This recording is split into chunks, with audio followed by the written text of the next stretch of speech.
and others you think are half decent, and by the time you've cleared everything out, done the kitchens, bathrooms, electrics, it's a major project.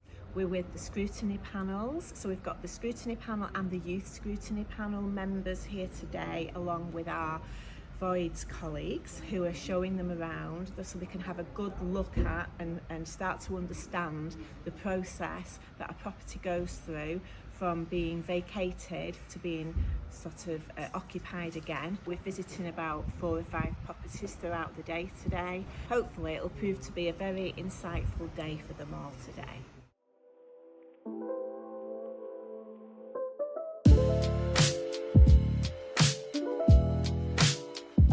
We're at a property in Breightmet now.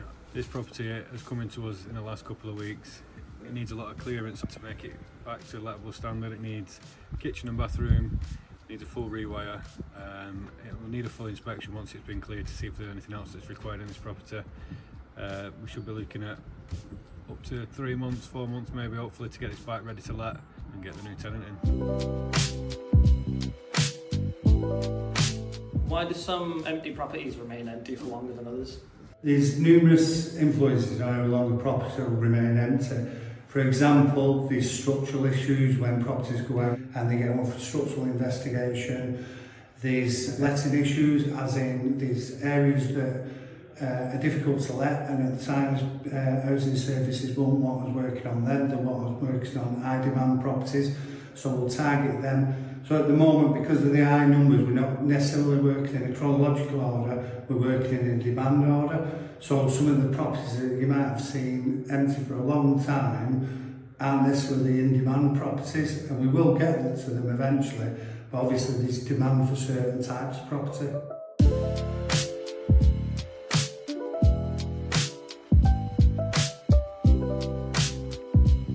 We're over in Farnworth now. We've got 2 properties to look at. We've got one downstairs that's been left in a poor condition. We're hoping that when it's had a full clear out and a full clean, this possibly could be a minor void. It's already got a new kitchen and bathroom. It should hopefully clean up, but we'll have it inspected afterwards just to make sure by one of our operatives. Upstairs we've got a property that's had a full clear out.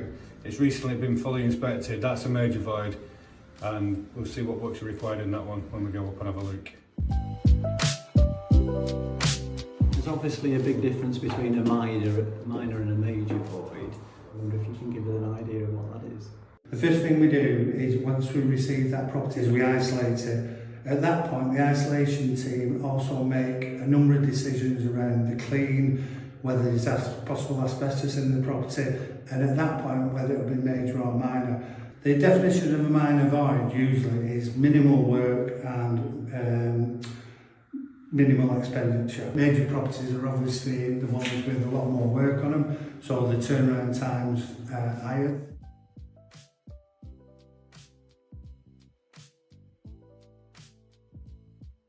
There'll be a lot of factors that would change that, such as if it's a minor void but it was waiting for an external door, it could take up to 6 weeks to order it.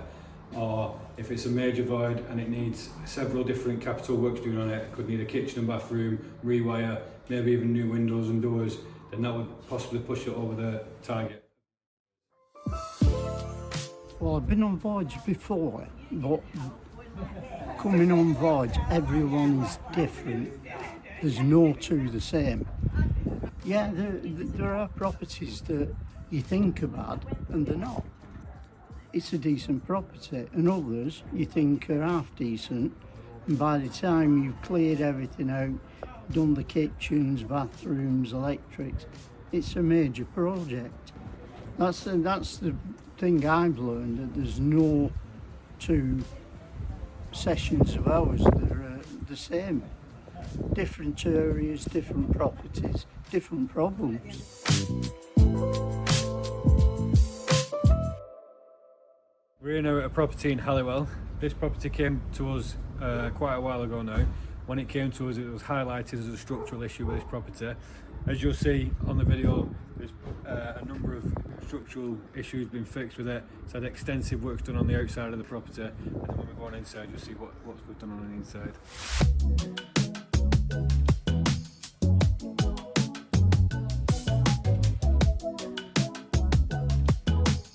why do we sell some properties rather than bring them back into use? If they're a major, they get an inspection. At the point of inspection, that is then costed. If that cost exceeds £25,000 without any capital expenditure, which can also inflate it past that figure, it then goes to asset management and they project what we're going to spend on the property as against what we're going to receive in income over 30 years' time. If that spend exceeds the income coming back, we're actually losing money on that property, and some of them can be quite excessive. So at that point, we have got an option of sending it to an auction. So in effect, we're not spending the 70,000 getting the property back to the lettable standard, and we're also getting the income from selling the property, which then gets ploughed back in. So for the cost of one property, we could probably purchase 2 new builds, or we could refurb 20 minor and major properties.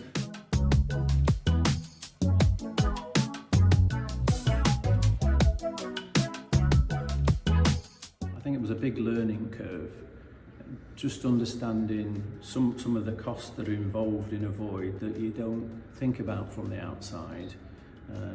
Even a simple example like a property that doesn't have a next of kin when there's been a death, the fact that there's a cost involved in the clearance, and even the cost to a garden that needs to be cleared that's obviously been part of the family for many, many years, and you suddenly realise that weighing up the cost of a void is more complicated than you think on the outside.